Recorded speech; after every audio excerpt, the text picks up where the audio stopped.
じゃあどうやったら税金を安くすることができるかって2つあって、1つがまず法人化ですね。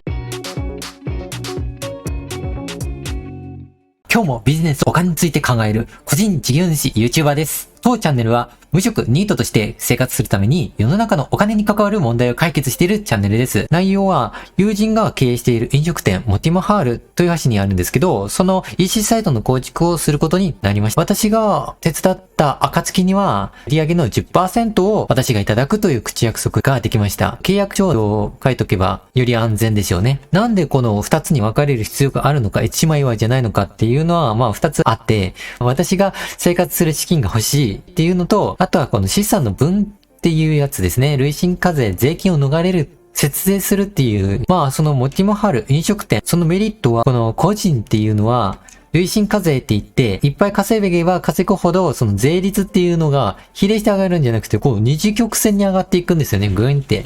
例えば、学生とか、アルバイトパートの人だったら195万以下なので、税率っていうのは 5% で済むんですよ。なんですけど、会社員だったり、エリート会社員とか、もしくは個人事業主で695万とか、ましては900万円を超すようなお店の規模になったとすると、所得税だけで 33%、別で住民税が 10%、43% の税金を納めないといけないんですよね。めっちゃ高いじゃないですか。ちなみに、モティマハールの売り上げは2593万円、令和3年度で。原価を差し引いた金額が591万、青色申告特別控除とかをやって、課税されたのが485万円。とにかく、課税標準額っていうのが614万2000円。課税所得額っていうのは、所得から各種控除を引いた金額、つまり税金の対象となる金額ですね。2593万円売り上げは出したけど、経費とか差し引いたら14万儲けたでしょっていうような国の認識になります。また、1000万円の個数、売上をやるので、消費税を納めないといけないんですよね。結果、現在の税率は614万の課税標準額なので、695万円以下の 20% プラス住民税の 10%、30% で、消費税だから 40% っていったところですかね。じゃあ、どうやったら税金を安くすることができるかって、2つあって、1つが、まず、法人化ですね。ここにあるように。法人っていうのは、累進課税でいっぱい分かれてるんじゃなくて、2段階しかないんですよね。課税評価額800万円を境にして、15% か 23% かなんですよ。このサラリーマンの累進課税からするとずっと優遇されてますよね。しかも100万円を越したから23に切り替わるんではなくて、800万円以下の部分に対しては 15% でちょっと過ぎてようが、トータルにする税金は安いんですよね。私の結論としては、課税所得金額が900万円を超えるんだったら、法人化をした方がいいんじゃないかな。もしくは、もう一つの方法は、モティマハールと私も個人事業主なので、分散する、2等分する。そうすると、この税金を大きく抑えることができますよね。例えば、900万円以上で30% ぐらいになったとしても、半分の500万になってしまえば、この税率を 20% 大きく抑えることができるんですよね。で、今回の税金についてまとめる。法人化するか、分散して申告すると節税になります。脱税はダメですけど、適正な確定申告を行うっていうのは、国民の税金を納めている人にとっては権利ですからね。国っていうのは取られすぎですよとか、返してはくれないので。で、ですよ。ちょっと納めすぎてないですかって申告することによって私たちが還付金ということを享受できるんですよね。で、もう一つ、手数料 10% は高いのか安いのか。私としては、相場はだいたい 20% ぐらい、2、30% なんですよね。それに対して% っていうのは破格じゃないかなと思います。それは、モティマハールっていうお店が好きで、お弁当屋さん、カレー屋さんなんですけど、私の食べてる、味わい亭っていうところがね、一食で選べなかったし、350円で安かったっていうのも、安いんだけど、美味しくなかったっていうところ。だから、もっとマシなものを出してほしい。もっとマシなものを周りの人、食べてる権利がある。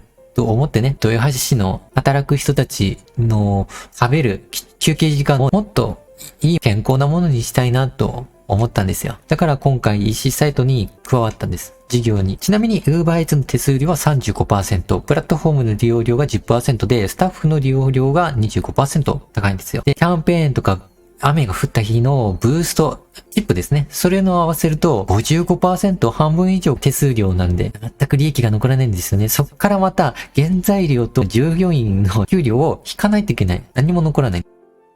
として自分で考える能力がない人っていうのはみんなと普通のことをして大きく稼げるっていう若者って少なくなってきたんですよね。で、年収180万円の若者が年金100万円の老人を支える日本の絶望っていう話をしたいです。フリーターとして働く若者の視点で見れば毎月15万円もらって毎日の生きがいのない生活を送るという選択肢に見てるんですよね。私としては真似できないですけど。一方、毎月30万円の給料で仕事に行くことができたら楽しみで仕方がないっていうか、マシっていうか、人と比べることができるので、みんなよりいい暮らしができてるんだ。っていうことは、一時恋ってね、180万円の給料を稼いだところで、年金、働かずに、国から支給されるのうのうと暮らす老人たちが、羨ましくてしょうがないんだよね。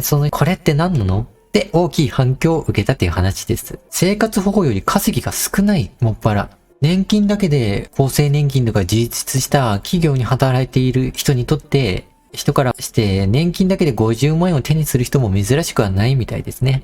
ちなみに私が会社員の時の手取りっていうのは14万です。高度な仕事でも誰でもこなせる仕事であれば報酬レベルは高くないんですよ。最低賃金に近い相場になっていく。年収180万円の若者が年金300万円の高齢者を支えるという歪な社会構造の出現が出てきた。また、稼ぎが少なくて納める税金は少ないですけど、今後もらう年金も少なくなるっていう。そうすると、老後2000万円の問題っていうのが出て蓄えられない。無理ゲーなのかもしれない。私はそのことをね、大学の時になんとなく知って、お金について調べていくうちに、株やビジネス、経営者の方が圧倒的に税制的に優遇されてるっていうのが分かったんです。そう。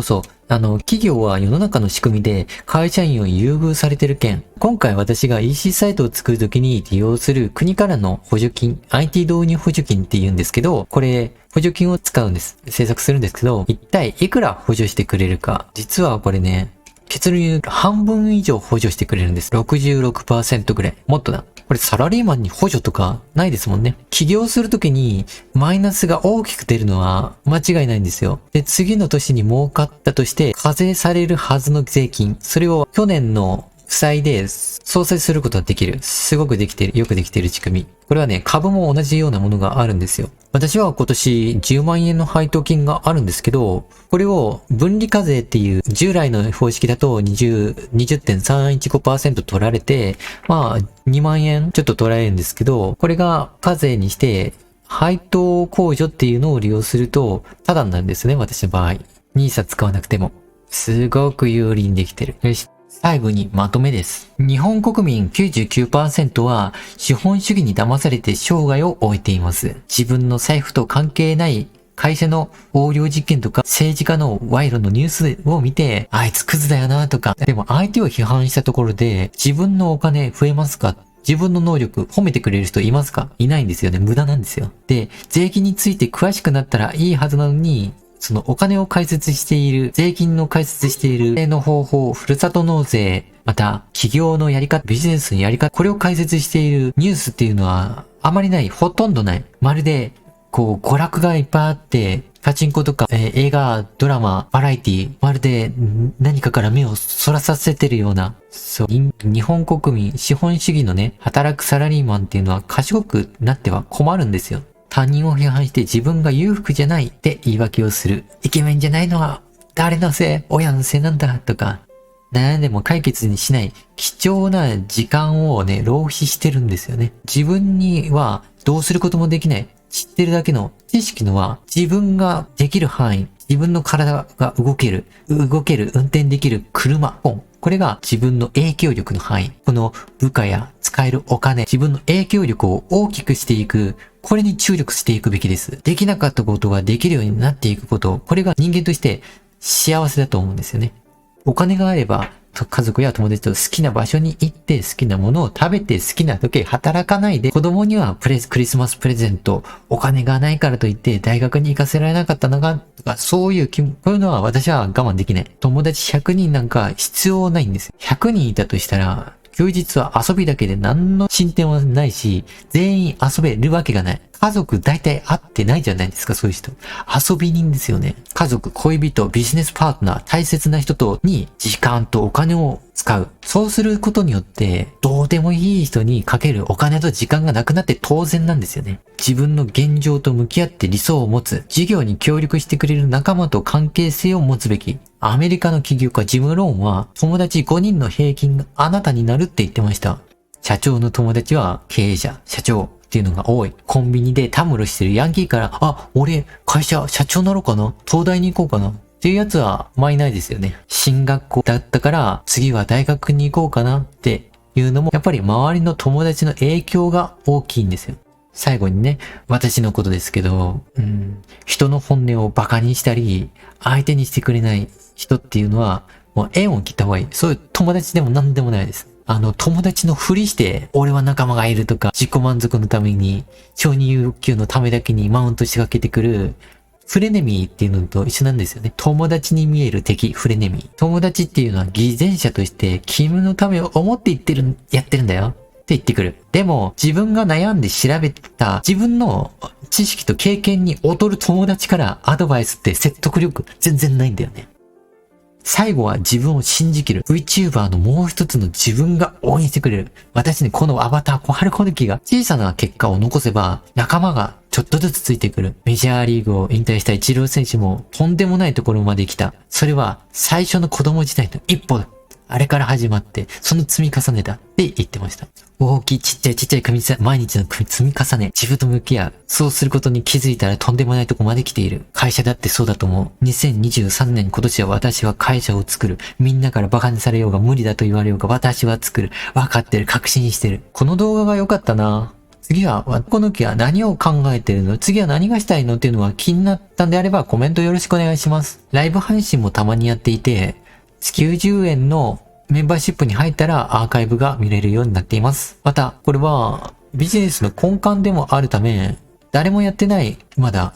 でも儲けるのは確実。だから、なんていうかな、非公開にする時もあるんで、メンバーシップに入っていれば、タダで見れます。みんなもね、夢があると思うんです。夢がないとか、なんていうかな、25歳を過ぎてから、自分、現実と理想が分かってきて、自分でこんなもんかって思ってきて、電車で死んだ目をしてくるおっさんがいっぱい乗ってきて、で、何をやってるか、ゲームを見たり、溜まったドラマを見たりしているんですよね。もう何かから自分の夢、生きることからもう諦めそうな目をしてます。ああいうやつにはなりたくなかった。うまくいくかわからないけど、宝くじよりはずっとマシ、10の1じゃなくて、やるか、やらないかの2択なんだよ。2年間ずっと私は一人でいたけど、最近ね、ビジネスのパートナーが増えてきて、意外と寂しくないってないんだよね。年賀状を出したけど、外人の方が多い。私はお金持ちになりたい。会社を作りたい。自分を好きだと思ってくれる人たち、必要だと思ってくれる人たちの中心となって、必要と思われている承認欲を満たした人間になりたい。それが人間の本音でもある。本音を言える人間同士集まりたい。本音を隠して自分を偽